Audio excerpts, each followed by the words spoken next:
जय श्री राम बच्चों। आज की ये class 11th class first chapter chemistry some basic concept of chemistry जिसका नाम है, उसके कुछ इंपॉर्टेंट क्वेश्चंस के लिए बनाई जा रही है। इसमें हम एनसीईआरटी बेस्ड जितने भी इंपॉर्टेंट क्वेश्चंस हैं जो जनरली पेपर्स के अंदर आते हैं, एग्जाम्स के अंदर आते हैं, उनको डील करने वाले हैं। ठीक है, तो शुरू करते हैं अपने पहले क्वेश्चन से। पहला क्वेश्चन है हमारा 3 मोलर NaCl सॉल्यूशन है। 3 मोलर NaCl सॉल्यूशन है और उसकी डेंसिटी है 1.25 ग्राम पर ml। उसकी मोलैलिटी कितनी होगी? एक सॉल्यूशन है जो 3 मोलर है, NaCl सॉल्यूशन है, डेंसिटी इसकी 1.25 ग्राम पर ml है।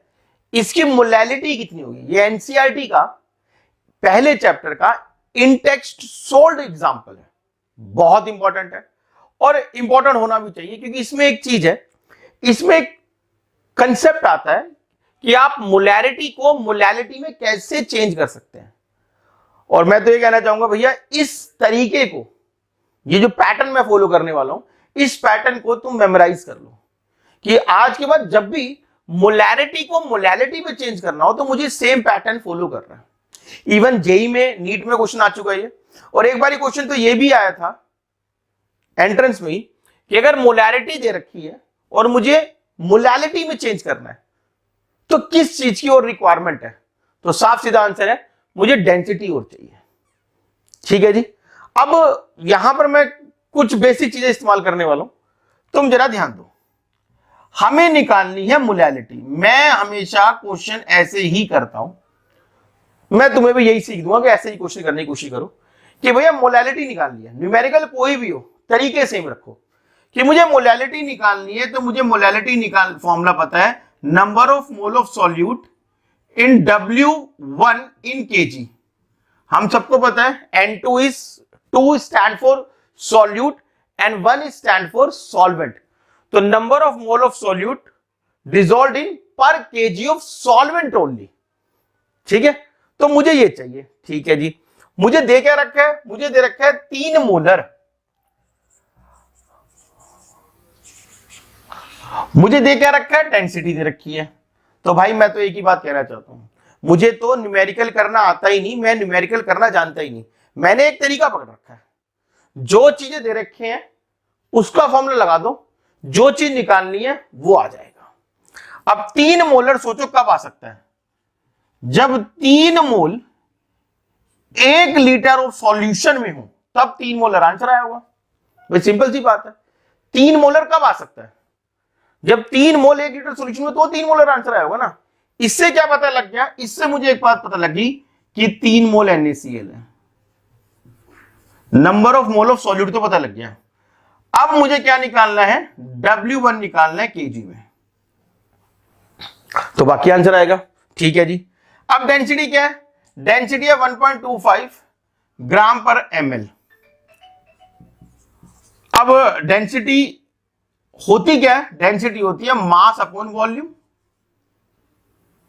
अब 1.25 पता है, मास ऑफ सॉल्यूशन नहीं पता है, मगर वॉल्यूम ऑफ सॉल्यूशन पता लग चुका है। कितना वॉल्यूम है? 1 लीटर। 1 लीटर वॉल्यूम है, मतलब 1000 ml वॉल्यूम है। अब तुम कहोगे मैंने 1 लीटर को 1000 ml में क्यों लिखा?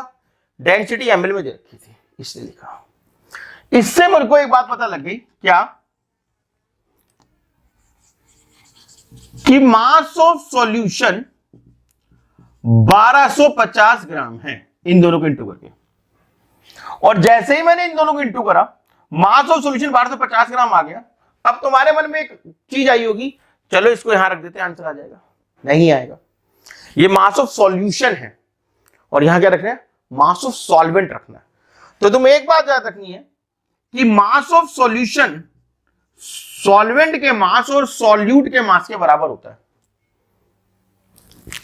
तो मैं किसी प्रकार से अगर सॉल्यूशन के मास से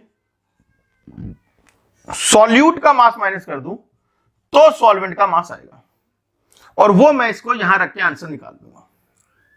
क्लियर?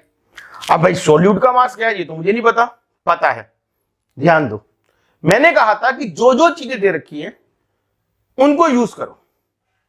अब यहां पर NaCl भी दे रखा है, मैंने अभी तक इसको यूज नहीं करा, इसको भी यूज कर लेते हैं। NaCl का मास, सोडियम का मास 23 और क्लोरीन का मास 35.5, कुल मिला के ये मास हो जाएगा 58.5। तो एक मोल NaCl का मास कितना होगा? 58.5।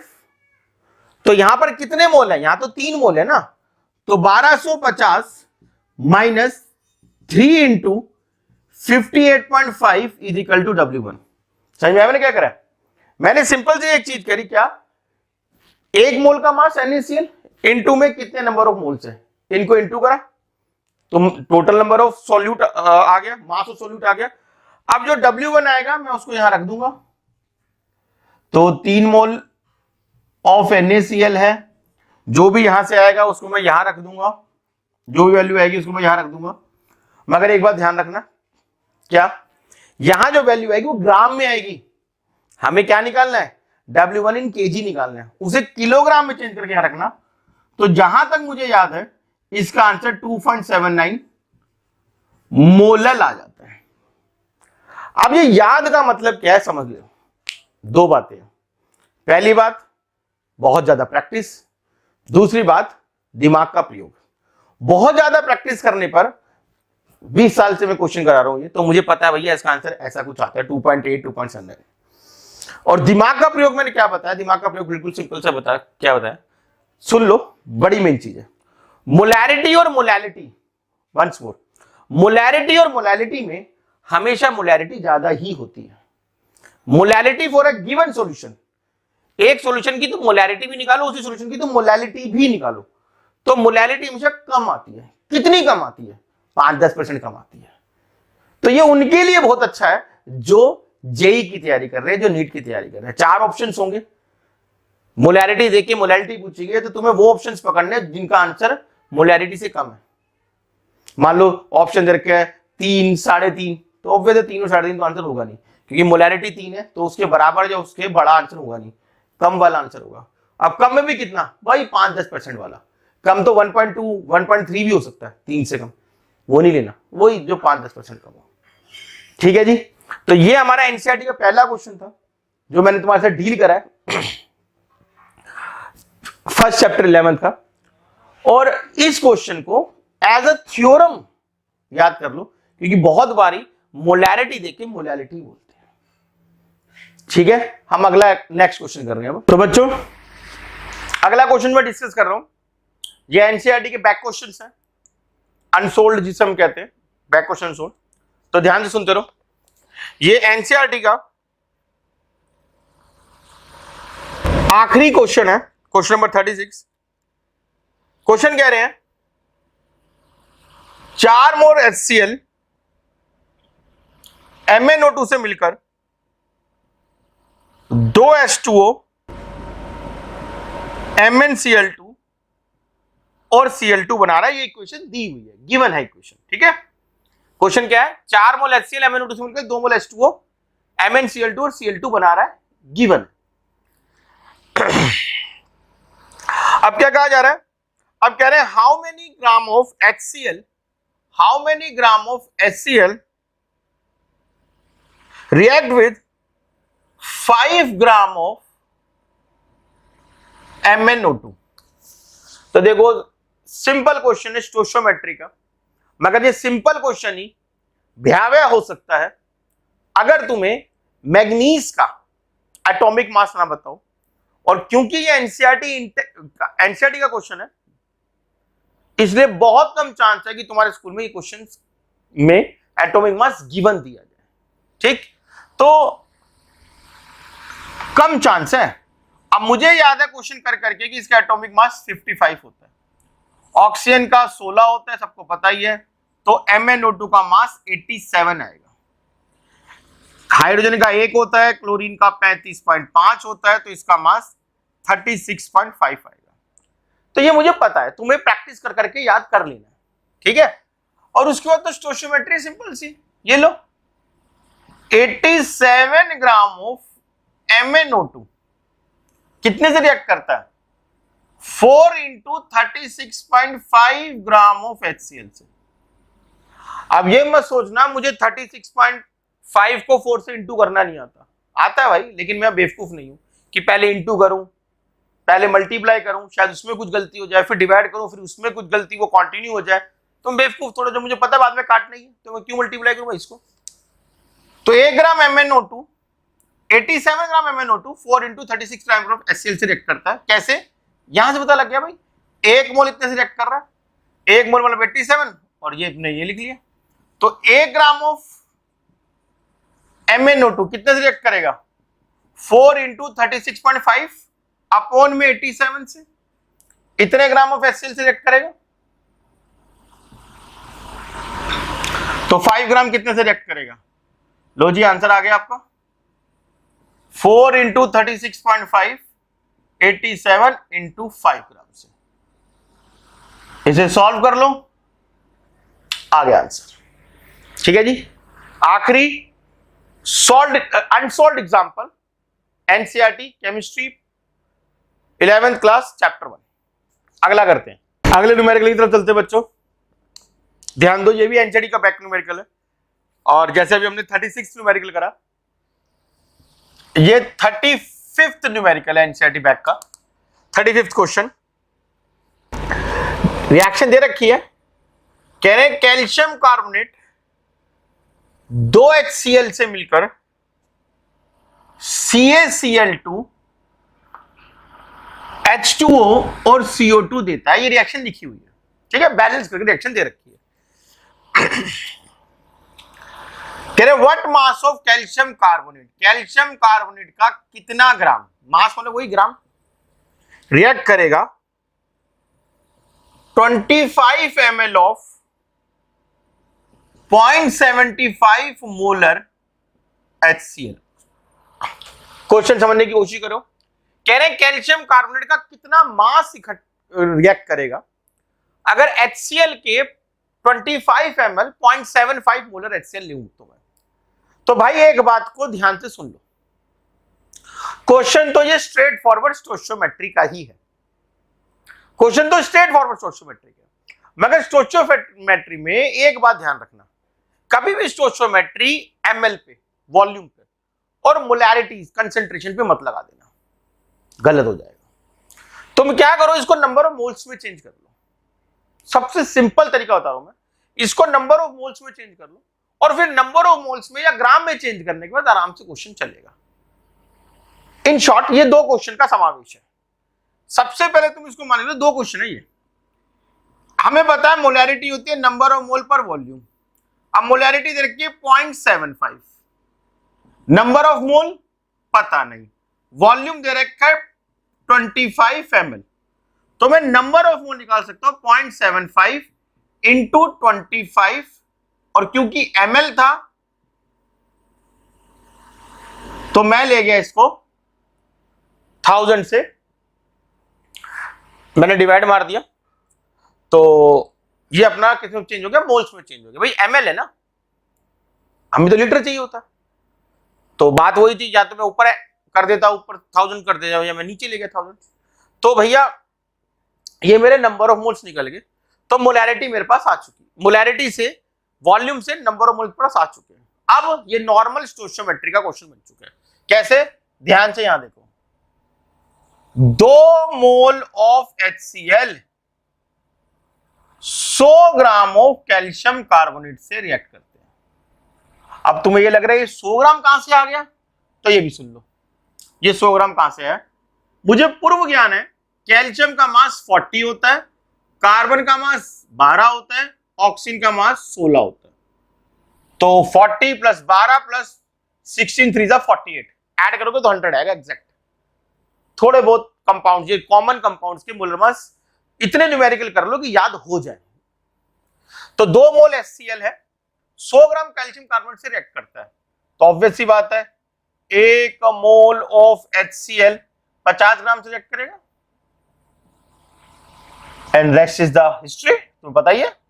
तो कितने नंबर ऑफ मोल्स है, 0.75 25,000, यही है ना, तो इतने से रिएक्ट करेगा 0.75 इंटू 25 में आ जाए, इतने ग्राम ऑफ कैल्शियम कार्बोनेट लगेगा।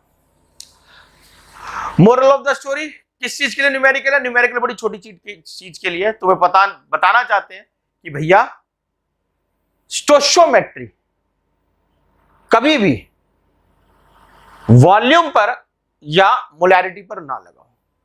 और अगर मान लो तुम में से किसी को प्रॉब्लम चल रही है कि स्टोइचियोमेट्री होता क्या है, मुझे तो बिल्कुल भी नहीं पता, बिल्कुल फ्रेश इस वीडियो पे कूद गया, तो भैया इसी सीरीज की एक दो वीडियो पहले भी पड़ी होंगी, उसको देख लो, बड़ी छोटी छोटी वीडियो है, बड़ा सिंपल सा कंसेप्ट है, तुम्हें स्टोइचियोमेट्री भी समझ में आ जाएगी। ठीक है, हालांकि मेरे ख्याल ज्यादा दिक्कत हुई नहीं होगी, it's just a unitary method. ठीक है भाई साहब, हमने ये एनसीईआरटी बैक का 35वां क्वेश्चन डील करा, आगे की तरफ मूव करते हैं। हम अगले क्वेश्चन एनसीईआरटी के 11वें क्वेश्चन कर रहे हैं, एनसीईआरटी के 11वें क्वेश्चन कर रहे हैं, बैक का 11वां क्वेश्चन है ये, और क्वेश्चन बहुत आसान है, सीधा फॉर्मूला बेस्ड क्वेश्चन है, डायरेक्ट फॉर्मूला बेस्ड क्वेश्चन। क्या कह रहे हैं क्वेश्चन? कह रहे हैं what is the concentration of sugar, sugar का फॉर्मूला लिखा हुआ है C12H22O11, what is the concentration of sugar in mole per litre, बोल दिया इसने मोल पर लीटर, नहीं बोलता मैं तब भी मोल पर लीटर में ही निकालता, कंसंट्रेशन है। अब तुम कहते हो नहीं यार, कंसंट्रेशन तो molarity, molality, formality, normality, mole fraction, mass fraction, पता नहीं कितनी हो सकती है, मना नहीं कर रहा, लेकिन एक जनरल शब्द है कंसंट्रेशन, तो भैया मोलैरिटी निकाल दो, एंटीनल कुछ और ना बोला हो, इसने तो बोला ही मोलैरिटी निकालो, कैसे बोला हुआ?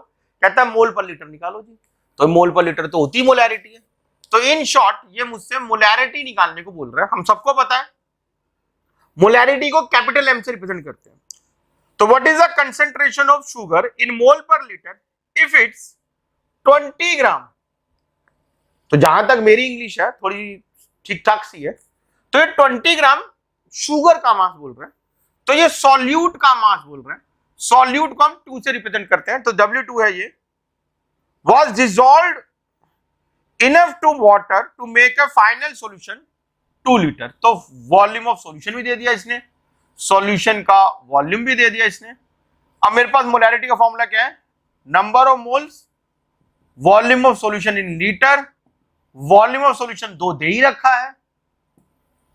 अब नंबर ऑफ मोल्स निकालने का फॉर्मूला मेरे पास है गिवन मास, मोलर मास, गिवन मास कितना है 20 ग्राम, तो 20 अपॉन में 2, मोलर मास जब तुम इसका निकालोगे, मैंने अपनी जिंदगी में पता नहीं कितनी बार निकाला होगा, शायद 342 बार निकाला होगा, मुझे याद है इसका मोलर मास 342 आता है, तो निकाल लेना भाई, आंसर सॉल्व कर लेना इसको। अब क्या आएगा? इतना मोलर आंसर है। कौन सा क्वेश्चन है ये एनसीईआरटी बैक का 11वां क्वेश्चन है, उम्मीद है ज्यादा मुश्किल नहीं लगा होगा, बिल्कुल कति स्ट्रेट फॉरवर्ड क्वेश्चन था। साथ साथ हम एनसीईआरटी बैक का 12वां क्वेश्चन भी कर रहे हैं, ये भी लगभग स्ट्रेट फॉरवर्ड है, थोड़ा सा घुमा हुआ है, लेकिन बहुत बढ़िया क्वेश्चन है, अच्छा है, ऐसे क्वेश्चन होना चाहिए। कह रहे if the density of methanol, methanol की डेंसिटी ऑफ मिथेनॉल, मिथेनॉल यही होता है, इसकी डेंसिटी दे रखी है 0.793 kilogram per litre. If the density of methanol is 0.793 kilogram per litre, what is its volume? इसका कितना volume needed for making, required है किसके लिए? 2.5 litre of 0.25 molar solution of its solution. जहां तक मुझे समझ में आया क्वेश्चन ये कह रहा है, मुझे कह रहे हैं मिथेनॉल की डेंसिटी इतनी है, इसका कितना वॉल्यूम लूं मैं, इस सॉल्यूशन का कितना वॉल्यूम लूं कि फाइनली मैं इसको 2.5 लीटर और 0.25 मोलर में कन्वर्ट कर सकूं। हम सबको पता है एक फॉर्मूला होता है, चाहे समझ में आया है जिंदगी में या नहीं आया, मगर हमने सबने अपने टीचर से पढ़ा हुआ है, क्या? M1V1 is equal to M2V2, और मुझे साफ दिख रहा है according to our question language कि भाई ने फाइनल मोलैरिटी 0.25 बोली हुई है, फाइनल जो इसने वॉल्यूम बोला हुआ है वो 2.5 बोला हुआ है। इनिशियल वॉल्यूम मुझसे पूछ रहा है, कह रहे हैं कि बताओ जी वॉल्यूम कितना है, तो V1 मान लेता हूं मैं। कितना वॉल्यूम लूं? M1 मुझे नहीं दे रखा, तो इस हिसाब से अगर मुझे V1 निकालना है, सुनना मेरी बात, अगर मुझे V1 निकालना है तो एक काम करना है, किसी प्रकार से M1 खोज लूं, यहां वैल्यू पुट कर दूं, आंसर मेरा आ जाएगा। क्लियर कि भैया मुझे V1 निकालना है, M1 खोजो। M2 V2 तो दे ही रखा है, तो M1 कैसे खोजूं? तो देखो जी, मैंने एक ही बात कही आज तक, दोबारा मैं कह देता हूं, जब न्यूमेरिकल निकालते वक्त तुम ब्लैंक हो जाओ, तुम्हें कुछ समझ में ना आए, तो एक ही काम करना है, जो दे रखा हो उसी का फॉर्मूला लगा दो। क्या दे रखा है भाई? डेंसिटी दे रखी है, लगा दो फॉर्मूला, देखो क्या होता है डेंसिटी। ठीक है, सुनो, तो डेंसिटी दे रखी है 0.793 किलोग्राम पर लीटर, दे तो रखी है। इसका मतलब क्या हो गया? 793 ग्राम पर लीटर। ठीक है भाई, किलोग्राम को ग्राम में चेंज कर सकते हैं, कर दिया। ठीक है जी, तो ये क्या हो गया? ध्यान से देखो, ये हो गया गिवन मास पर लीटर। काम खत्म। अब हम सबको पता है मिथेनॉल का मोलर मास 32 आता है, 12 जमा में 3 और 1 4 और 16, 32 आएगा। अगर मैं इस गिवन मास को मोलर मास से डिवाइड कर दूं तो क्या आ जाएगा? ये नंबर ऑफ मोल, और number of mole per litre क्या होते हैं? मोलैरिटी। इस मोलैरिटी को मैं यहां पे पुट करूंगा, आंसर आ जाएगा। वंस मोर, डेंसिटी दे रखी है 0.793 kilogram per litre. 0.793 kilogram per litre को मैंने क्या करा? ग्राम पर लीटर में चेंज कर लिया। अब मैं कह रहा हूं इस ग्राम पर लीटर को अगर मैं मोलर मास से डिवाइड कर दूं तो मुझे यह पता लग जाए ना कितने number of mole per litre dissolve है, और जितने number of mole per litre dissolve होते हैं वो क्या होती है? उसे ही तो मोलैरिटी कहते हैं। तो मेरा M1 मिल गया, M1 मिल गया, M2 पता है, V2 पता है, V1 निकालना है, आंसर निकालो। बहुत सारे क्वेश्चन है जिनके मैं आंसर मैं यहां पर मैथमेटिकल कैलकुलेशन तुम्हारे लिए करने के लिए छोड़ दूंगा। बड़ी सिंपल चीज है, आंसर निकालो, कमेंट बॉक्स में डालो, आंसर निकालते रहो, कमेंट बॉक्स में डालते रहो। ठीक है जी, जिसके सारे आंसर ठीक हुए उसको एक पेटीएम आ जाएगा। आगे चलते हैं। ओके बच्चों, आगे चलते हैं। मैं एनसीईआरटी बैग का क्वेश्चन नंबर 17 उठा रहा हूं। ये इतना इंपॉर्टेंट क्वेश्चन है, सेम क्वेश्चन 12th क्लास के चैप्टर सॉल्यूशन में भी एनसीईआरटी बैग में दिया गया है। ठीक है, तो क्वेश्चन देखो, क्वेश्चन बड़ा आसान है, इंपॉर्टेंट है, आसान क्वेश्चन है। कह रहे हैं sample of drinking water was found to be severely contaminated with chloroform. पानी में क्लोरोफॉर्म मिल गया। तुम्हें पता ही इंसान की हरकत है, अपने उपयोग की चीजों को गंदा करता फिरता है। तो पानी में क्या मिल गया? क्लोरोफॉर्म मिल गया। Suppose to be carcinogenic in nature. Carcinogenic होता है जो कैंसर कॉजिंग हो, क्लोरोफॉर्म कैंसर कॉजिंग है। The level of contamination was 15 ppm by mass. कह रहे 15 ppm बाय मास है, इतना ज्यादा जहर घोल दिए हमने पानी में। ppm पार्ट्स पर मिलियन। तो कह रहे इस चीज को परसेंटेज में शो करो, इस चीज से इसकी मोलैलिटी भी निकालो। मतलब इन शॉर्ट तुम्हें पीपीएम में दे रखा है, इस पीपीएम को परसेंटेज में चेंज करो, इस पीपीएम को मोलैलिटी में चेंज करो। करोगे कैसे? वही पुराना तरीका, कुछ समझ में नहीं आ रहा क्या करना है। तो क्या करना है, जो दे रखा है उसका फॉर्मूला टिक दो। 15 पीपीएम 15 पार्ट्स पर मिलियन बाय मास, मतलब क्या है? 1 मिलियन ग्राम ऑफ पानी में 15 ग्राम ऑफ क्लोरोफॉर्म है। इसका मतलब ये है पार्ट्स पर मिलियन, मतलब 15 ग्राम, 15 पार्ट्स है पर मिलियन में, तो 15 ग्राम क्लोरोफॉर्म है 1 मिलियन ग्राम पानी में। ठीक, तो 1 ग्राम में कितने होंगे? 15 अपॉन में 10⁻⁶ ग्राम ऑफ क्लोरोफॉर्म होंगे। ठीक है, तो 100 ग्राम में कितने होंगे?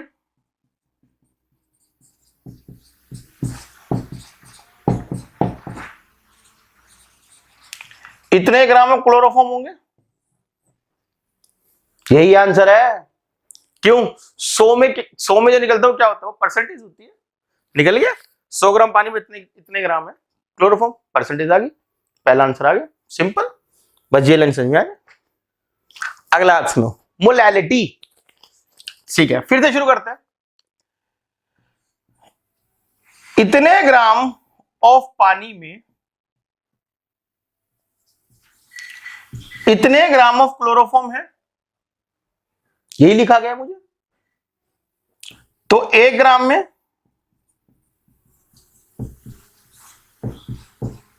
इतने ग्राम ऑफ क्लोरोफॉर्म होगा, ठीक है जी। तो 1000 ग्राम में, अब 1000 मैंने क्यों लिया अपना समझ में आ जाएगा। इतने ग्राम ऑफ क्लोरोफॉर्म होगा भाई, जैसे अभी 100 का निकलता है 1000 का निकाल लिया। क्लियर है? ठीक है जी। अब एक और स्टेप, 15 इंटू 10⁻³ अपॉन में 10⁻⁶, ये 15 ग्राम है, ग्राम। ठीक। अब क्लोरोफॉर्म का मोलर मास कितना होगा? 12 जमा में 1, 12 जमा में 1। क्लोरीन का मास होता है 35.5 इंटू में 3। तो जो ये मास है, अगर मैं क्लोरोफॉर्म के गिवन मास को क्लोरोफॉर्म के मोलर मास से डिवाइड मार दूं, वंस मोर, अगर मैं क्लोरोफॉर्म के गिवन मास को क्लोरोफॉर्म के मोलर मास से डिवाइड मार दूं, तो क्या बन जाएगी ये चीज? नंबर ऑफ मोल बन जाएगी। और नंबर ऑफ मोल, ध्यान देना, number of mole 1 kilogram solvent में क्या होती है? मोलैलिटी होती है। ये आंसर है। फिर से सुनो, 10⁻⁶ ग्राम में 15 ग्राम थे, तो 1 ग्राम में निकाल लिया, 1000 ग्राम में निकाल लिया, 1000 ग्राम पानी में इतना होगा। अब मैं कह रहा हूं जो भी ये 15 था गिवन मास था, इसको अगर मैं मोलर मास से डिवाइड मार देता हूं क्लोरोफॉर्म के, तो क्या बन जाएंगे? Number of moles. Number of moles of chloroform बन जाएंगे। और number of moles of chloroform divided by पर केजी ऑफ वाटर क्या कहलाया जाएगा? मोलैलिटी कहलाया जाएगा। ठीक है भाई, अब तुम्हें पता लग गया होगा ये क्वेश्चन तुम्हारे लिए इंपॉर्टेंट क्यों है, और इतना इंपॉर्टेंट क्यों है कि ये 12th में भी दिया गया एनसीईआरटी बैक क्वेश्चन। अगले क्वेश्चन की तरफ चल रहे हैं। अगला क्वेश्चन जो हम कर रहे हैं, ये एनसीईआरटी का सॉल्व्ड एग्जांपल है, प्रॉब्लम 1.5। बड़ा आसान सा क्वेश्चन है। कह रहे हैं 50 kilogram of N2 and 10 kilogram में of hydrogen, 50 kilogram of N2 and 10 kilogram of hydrogen are mix to produce ammonia. अब इक्वेशन हमें पता है N2 जमा 3H2 देता है 2 ammonia. 50 kilogram of N2, 10 kilogram of H2 are mix to produce ammonia. Identify the ammonia formed,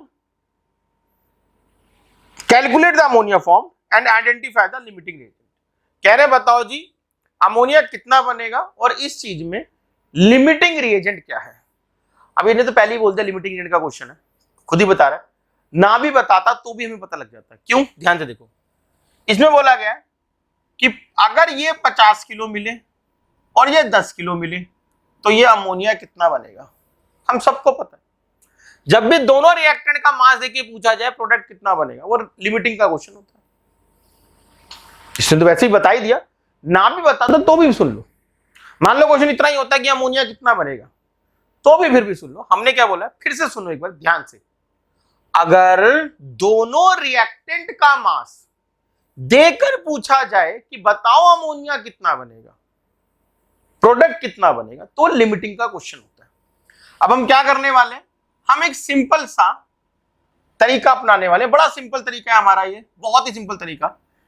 सबसे पहले देखो 28 ग्राम, भाई नाइट्रोजन का मास 14 होता है ना, तो 28 gram nitrogen 6 gram of hydrogen से मिलकर 34 ग्राम ऑफ अमोनिया बना रहा है। 34 समझ में आ गया कैसे आ गया? नाइट्रोजन मास 14 और 3 17, 17 टू 34।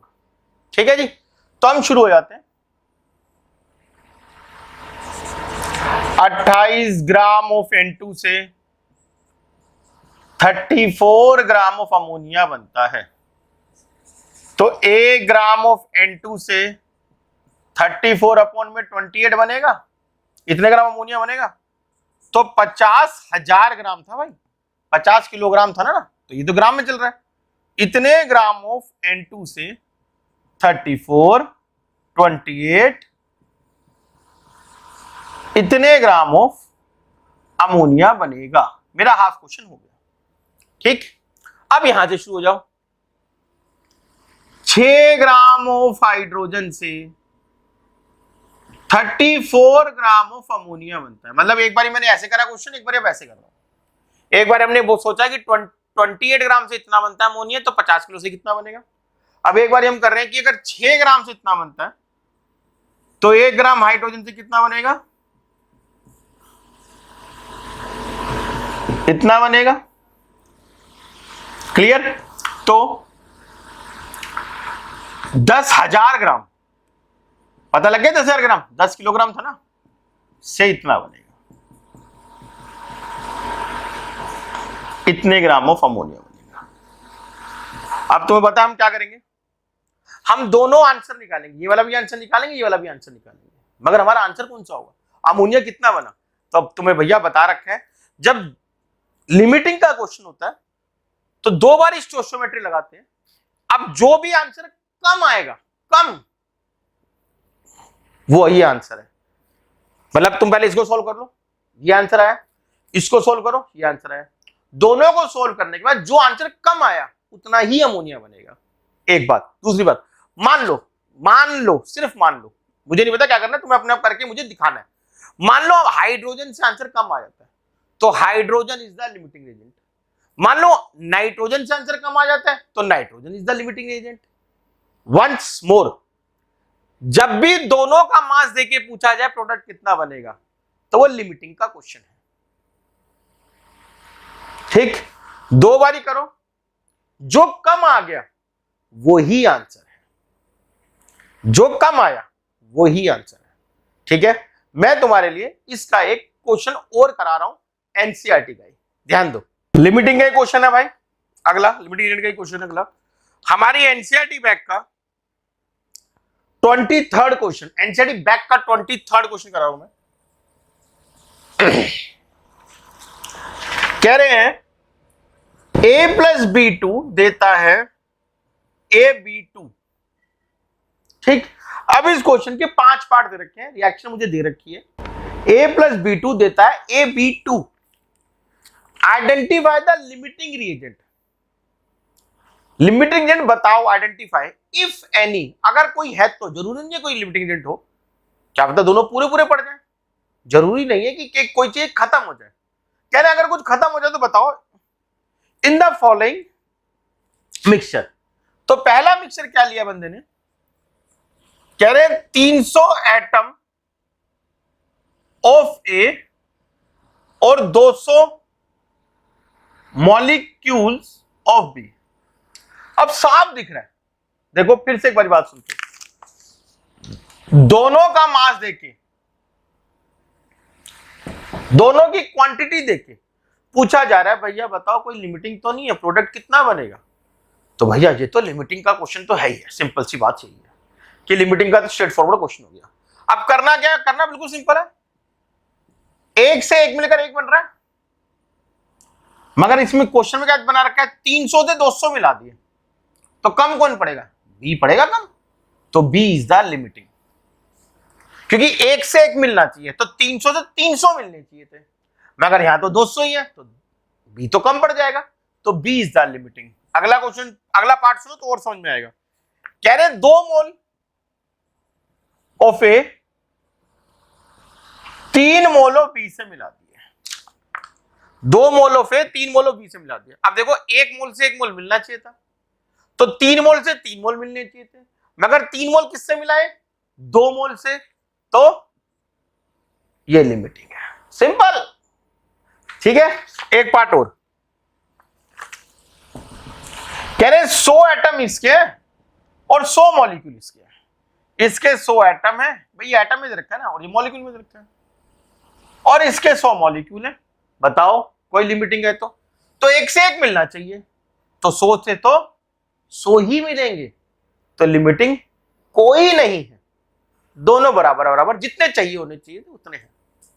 अब मेरे ख्याल से क्लियर हो चुका होगा, और अगर क्लियर हो चुका है तो पार्ट नंबर 4 और 5, फोर्थ और फिफ्थ बचा हुआ है, करो, कमेंट में आंसर डालो। अब मैं तुम्हें एनसीईआरटी का प्रॉब्लम 1.2 करा रहा हूं, इंटेक्स सोल्ड एग्जांपल है, बहुत इंपॉर्टेंट है। मैं इस तरह के 2 क्वेश्चन और भी कराऊंगा, वो भी एनसीईआरटी के ही हैं, बहुत बढ़िया क्वेश्चन है, इस क्वेश्चन पे ध्यान दो। क्वेश्चन क्या है, देखो ये आता जरूर है क्वेश्चन, ये क्वेश्चन और जो मैं लास्ट में क्वेश्चन कराऊंगा वो मोस्ट इंपॉर्टेंट क्वेश्चन है। आखिरी क्वेश्चन तो पूरी क्लास का सबसे भयंकर, सबसे इंपॉर्टेंट क्वेश्चन है, तो ध्यान देना भाई। क्वेश्चन कह रहे हैं a compound have 4.07% hydrogen, 24.27% carbon, 71.65% chlorine. Its molar mass is 98.96 ग्राम. इसका एम्पेरिकल फॉर्मूला क्या होगा और इसका मॉलिक्यूलर फॉर्मूला क्या होगा? मुझे लग रहा है सब एम्पेरिकल फॉर्मूला पूछा हो, लेकिन एम्पेरिकल फॉर्मूला और मॉलिक्यूलर फॉर्मूला दोनों पूछे हुए हैं। किसका एम्पेरिकल फॉर्मूला क्या है, इसका मॉलिक्यूलर फॉर्मूला क्या है। इस तरह के क्वेश्चन तुमने बहुत सुने होंगे अपने स्कूलों में, अपने टीचरों के द्वारा, और मैं भी मैथ्स भी सुन लो। तो सुनो भाई, क्या कहा गया, हाइड्रोजन इतना है, कार्बन इतना है, क्लोरीन इतना है, इतने इतने परसेंट है, मोलर मास है 98.96। तो बताओ एम्पेरिकल फॉर्मूला क्या होगा और मॉलिक्यूलर फॉर्मूला क्या होगा। ध्यान से सुनो, क्वेश्चन करने का तरीका तुम्हें जरूर पता होगा कि पहले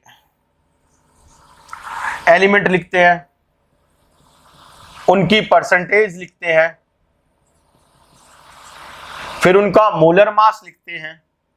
इतना तो अपने आप, मतलब इतना तो करना ही करना है, ये तो स्ट्रेटफॉरवर्ड। पहले एलिमेंट के नाम लिख लो, फिर उनकी परसेंटेज लिख लो, फिर उनके मोलर मास लिख लो, उसके बाद फिर हम ये रेशियो निकालते हैं, याद होगा ये, हम परसेंटेज को मोलर मास से डिवाइड मारते हैं। तो कुछ ज्यादा एक्यूरेट कैलकुलेशन करने की तरफ मत भागना, जैसे 12 × 2 = 24 है, तो अप्रोक्सीमेटली भाई, ठीक है।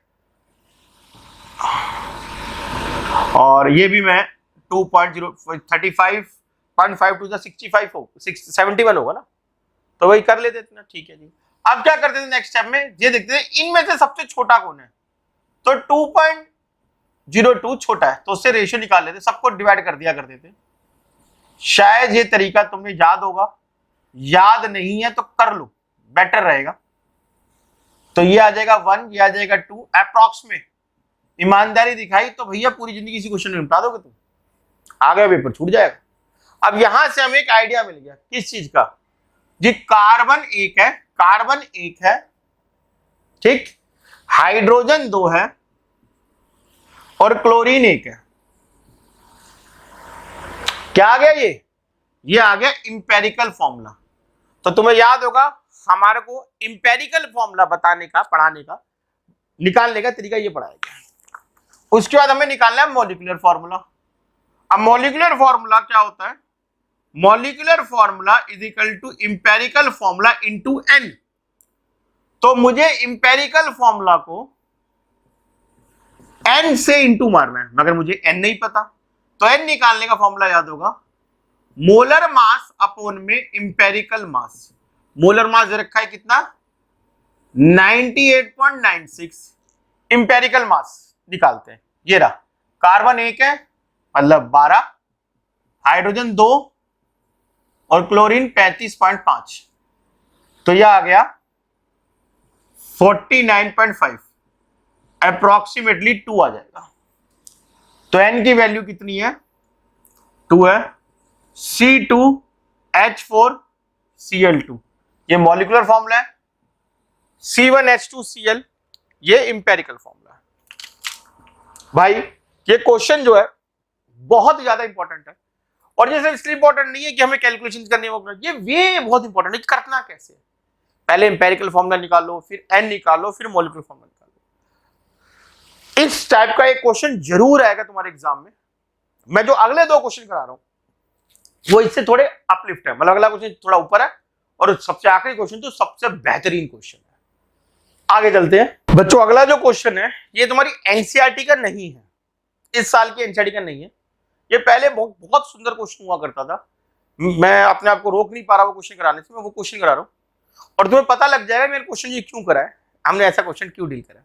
ठीक है, क्वेश्चन तुम्हारे पास स्क्रीन पे आ रहा है कि ब्यूट्रिक एसिड सबको पता क्या होता है, मगर हमें अनजान बनना, हमें नहीं पता करना ब्यूट्रिक एसिड क्या है। ब्यूटेनोइक एसिड, ब्यूट्रिक एसिड हमें नहीं पता, हमने अनजान बन गया, हमें नहीं पता फॉर्मूला। ठीक, कह रहे अगर ब्यूट्रिक एसिड का छोटा सा सैंपल जलाया जाता है 4.24 मिलीग्राम का, अगर सैंपल जला देते हैं तो उससे क्या होता है, उससे 8.45 मिलीग्राम CO2, मतलब मैंने ब्यूट्रिक एसिड लिया अपने पास टेस्ट ट्यूब में लैब में और उसे जला दिया। उससे क्या हुआ, हम सबको पता है हाइड्रोकार्बन जब भी जलता है तो कार्बन CO2 और H2O ही निकलता है। तो उससे क्या हुआ, 8.45 milligram of CO2 and 3.46 milligram of H2O बना। ठीक है, क्वेश्चन का दर्द एक बार दोबारा देखते हैं।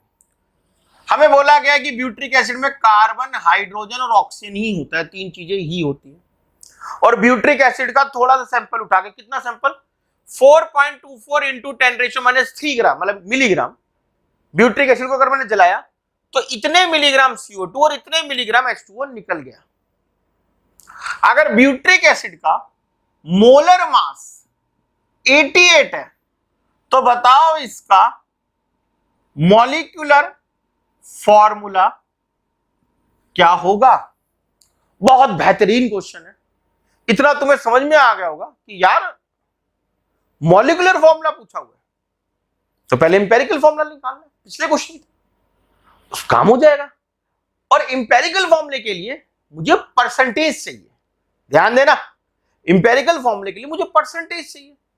अब परसेंटेज नहीं दे रखी भाई, स्ट्रेट फॉरवर्ड क्वेश्चन मारा ही नहीं है। पता लग गया होगा तुम्हें मैंने क्वेश्चन क्यों करा रहा हूं। ये पिछले क्वेश्चन में मुझे कार्बन, हाइड्रोजन और क्लोरीन की परसेंटेज दे दी गई थी, कहते बताओ इंपेरिकल फॉर्मूला क्या, मॉलिक्यूलर फॉर्मूला क्या। अब क्या करा गया, पूछा वही सब कुछ है लेकिन परसेंटेज नहीं दे रखी। तो इसमें एक स्टेप हम पीछे गए हैं, हम पहले परसेंटेज निकालेंगे और उसके बाद वैसे ही क्वेश्चन चलाएंगे जैसे चलता है। ठीक, अब परसेंटेज कैसे निकालूं यार, मैं तो ब्लैंक हो गया, मेरे को तो कुछ समझ में नहीं आ रहा। तो बहुत ध्यान से समझने की कोशिश करो। CO2 का मोलर मास क्या होता है 44, और पानी का मोलर मास क्या होता है 18। हम यहीं से स्टार्ट करते हैं। अगर 44 ग्राम ऑफ CO2 है तो 12 ग्राम कार्बन होता है भाई, 44 में 12 ग्राम कार्बन है, ठीक है। तो अगर 1 ग्राम ऑफ CO2 होती तो 12/44 ग्राम ऑफ कार्बन होता, ठीक है, ओके। तो अब कितनी CO2 है, अब इतने ग्राम CO2 है, इतने मिलीग्राम था ना, तो ग्राम में चेंज कर लिया मैंने, तो इतने ग्राम ऑफ कार्बन है। क्लियर है। Now percentage will be, percentage of carbon क्या होगा, कार्बन का मास, तो कार्बन का मास कितना आया है, इतना आया है, अपॉन में टोटल मास, टोटल मास कितना है, इतना है, जल बताया था इतना जलाया गया, इनटू में 100। अब तुम्हें काम समझ में आ गया होगा अपना, इसको सॉल्व करो, कार्बन की परसेंटेज निकालो। मैं फिर से बता देता हूं, हमने कार्बन की परसेंटेज कैसे निकाली, कार्बन का मास निकाला, टोटल मास से डिवाइड कर दें इनटू 100, हो गया काम। कार्बन का मास कैसे निकाला कि अगर 44 ग्राम CO2 होता तो 12 ग्राम कार्बन थी, 1 ग्राम CO2 में इतने ग्राम कार्बन है, तो तो 8.45 गिवन था, उससे हमने कार्बन का मास निकाला, अपॉन में टोटल मास इनटू में 100 है। उसी प्रकार से यहां शुरू होते हैं। अगर 18 ग्राम ऑफ H2O होता तो 2 ग्राम ऑफ हाइड्रोजन होता। 1 ग्राम अगर H2O है तो 2/18 ग्राम ऑफ हाइड्रोजन होगा। ठीक है जी। और अब कितने ग्राम H2O है? इतने ग्राम अगर H2O है तो इतने ग्राम हाइड्रोजन होगा। आगे की चीज तुम्हें पता ही होगी मैं क्या करने वाला हूं। Percentage of hydrogen will be कितना होगा? हाइड्रोजन का मास अपॉन में टोटल मास इनटू में 100। इसको सॉल्व करोगे क्या आएगा? हाइड्रोजन की परसेंटेज आ जाएगी। हम एक स्टेप पीछे थे, हमने स्टेप बढ़ा लिया। कैसे? हमें नहीं पता लग पा रहा था कार्बन की परसेंटेज कितनी है, हाइड्रोजन की कितनी और ऑक्सीजन की कितनी है। हमने अपने सिंपल यूनिटरी मेथड से कार्बन की परसेंटेज निकाल ली, हाइड्रोजन की निकाल ली। अब ऑक्सीजन की परसेंटेज निकालने का तरीका तुम्हें पता ही होगा। परसेंटेज ऑफ ऑक्सीजन क्या होगी? 100, भाई टोटल तो 100 ही होगा ना, माइनस कार्बन जमा में हाइड्रोजन की परसेंटेज। भाई कार्बन की परसेंटेज तुम्हें आती है, हाइड्रोजन की आती है। उदाहरण, एग्जाम्पल मान लो ये 20% आ जाए, 30% आ जाए, टोटल 50% है तो 100 में से 50 माइनस कर दो, बाकी बचा हुआ 50% क्या होगा? ऑक्सीजन होगा। उसके बाद क्या आ जाएगा? उसके बाद वही simple question, carbon hydrogen oxygen इनकी परसेंटेज, फिर मोलर मास, फिर ये, फिर वो, फिर वो, फिर वो, फिर वो। क्वेश्चन करो, आंसर निकालो, कमेंट बॉक्स में डालो। ठीक है? हाँ जी भाई जी, आखिरी क्वेश्चन पे आ गए। और आखिरी क्वेश्चन कौन सा है? देखो अब तक जो लास्ट क्वेश्चन करा, पिछला क्वेश्चन करा और उससे पिछला क्वेश्चन करा, इन दोनों क्वेश्चन को मिलाएंगे। ठीक है? और ये एनसीईआरटी का, इस साल की एनसीईआरटी का क्वेश्चन है। और देखो जी, अगर मैं एग्जामिनर हुआ तुम्हारे स्कूल का, मैं तो यही क्वेश्चन दूंगा। क्यों? मेरे पास लीगल लाइसेंस है, एनसीईआरटी का क्वेश्चन है। तुम कह नहीं सकते सर मुश्किल कुछ पेपर बना दिया। मैं कहूंगा भाई एनसीईआरटी का दूं क्यों नहीं। और इस क्वेश्चन में सब कुछ है, लगभग आधा चैप्टर में ही मूल मार दिया। क्वेश्चन तुम्हें याद होगा, एनसीईआरटी बैक का क्वेश्चन नंबर 34। क्वेश्चन क्या है? A welding fuel contain carbon and hydrogen only. एक वेल्डिंग फ्यूल है, उसमें कार्बन और हाइड्रोजन ही है सिर्फ। जैसे अभी ब्यूट्रिक एसिड था, उसमें कार्बन, हाइड्रोजन, ऑक्सीजन तीनों थे। कहने एक वेल्डिंग फ्यूल है, गैसेस फ्यूल है, उसमें क्या है? सिर्फ कार्बन और हाइड्रोजन ही है। और उसका अगर कुछ मास अगर मैं जला देता हूं तो 3.38 ग्राम ऑफ कार्बन CO2 और 0.69 ग्राम ऑफ H2O बनता है। अब पिछले क्वेश्चन से ये एक स्टेप पीछे और चला गया। क्या अंतर है? पिछले क्वेश्चन में ये बोला गया था कि भाई इतना ग्राम ब्यूट्रिक एसिड जलाया तो इतने ग्राम CO2 और इतने ग्राम H2O बना। इसने ये भी नहीं बताया कि कितने ग्राम जलाया, करे कुछ जलाया, फ्यू सैंपल। ठीक, एक बात। दूसरी बात, पिछले क्वेश्चन में मोलर मास दे रखा था ब्यूट्रिक एसिड का 88, इसने मोलर मास भी नहीं दिया। इसने बोला कि 10 लीटर एट एसटीपी का मास है 11.6 ग्राम। अब इन सब चीजों से, मतलब ना तो मोलर मास दिया, मोलर मास के लिए इसने एक अलग सी लाइन लिख दी, ना ही परसेंटेज दिया। तो हमारे पास अब दो काम है। क्या? मोलर मास निकालेंगे किसी और तरीके से, परसेंटेज निकालेंगे कुछ और चीजें जुगाड़ मार के, और फिर कार्बन और हाइड्रोजन की परसेंटेज आ जाएगी। फिर अपना वैसे ही क्वेश्चन चलाएंगे जैसे अब तक चलता आ रहा था। तो सबसे पहले तो मोलर मास ही निकाल लेते हैं। भाई ने कहा 10 लीटर का मास है, 10 लीटर एट एसटीपी है 11.6 ग्राम। कोई बात नहीं, लो हमें तो पता है क्या, PV is equal to NRT. और PV is equal to NRT मतलब PV is equal to N क्या होता है? Given mass molar mass RT. ये तो हमें पता ही है। ठीक, अब भाई ने कहा था एसटीपी है, तो प्रेशर कितना होता है एसटीपी? 1 1 atm। वॉल्यूम कितना दे रखा है? 10 लीटर। गिवन मास कितना है 11.6 ग्राम। मोलर मास कितना है वही तो निकालना है, और निकालना है क्या है? यूनिवर्सल गैस कांस्टेंट आर की वैल्यू कितनी है 0.0821, पता ही है एटीएम में, प्रेशर एटीएम में तो आर की वैल्यू होती है। और टेम्परेचर कितना है एसजीपी पर, टेम्परेचर 273। तो पहली कैलकुलेशन जो तुम्हारे लिए आ गई वो आ गई क्या, पहले तो भैया मोलर मास निकाल लेना, अलग काम है, साइड में रखो इसको। अच्छा जी, अब इधर आ जाओ। 44 ग्राम ऑफ CO2 होता तो 12 ग्राम ऑफ कार्बन था, पक्का? तो 3.38 ग्राम ऑफ CO2 में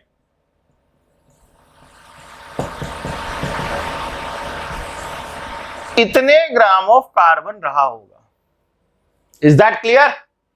ओके, अब आ जाओ। 18 ग्राम ऑफ पानी रहा होता तो 2 ग्राम हाइड्रोजन होता। तो 0.69 ग्राम ऑफ पानी में